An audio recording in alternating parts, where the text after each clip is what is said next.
Lutter pour ceux qui comptent. Tel était le thème de cette 7e reconstitution du Fonds mondial de lutte contre le sida, la tuberculose et le paludisme qui a réuni à New York 45 pays.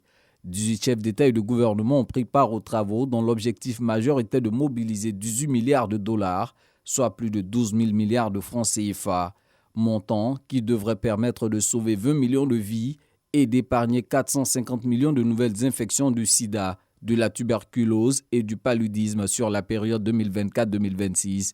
Représentant le président Alassane Ouattara à ses assises, le ministre de la Santé Pierre Demba a fait l'état des actions réalisées en Côte d'Ivoire grâce aux investissements du Fonds mondial.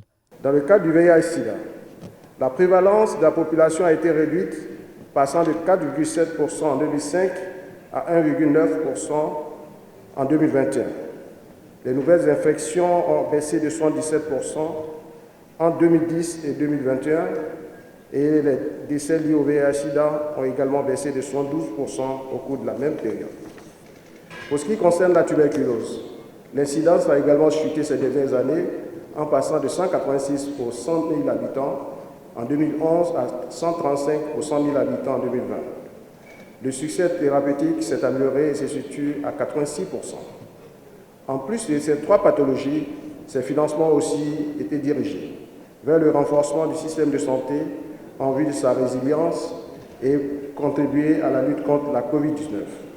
Ces avancées sont le fruit d'un appui de plus de 602 milliards de francs CFA que le Fonds mondial de lutte contre le sida, la tuberculose et le paludisme a réalisé en Côte d'Ivoire durant ces 20 dernières années. Pour cette 7e levée de fonds, il a été demandé aux pays donateurs d'augmenter de 15% le montant misé lors de leur dernière contribution en 2019. La Côte d'Ivoire a fait bien plus. Pour ma part, au nord de la Côte d'Ivoire, nous nous engageons à augmenter de 33% la contribution de la Côte d'Ivoire à la 6e reconstruction de 2019 à Lyon.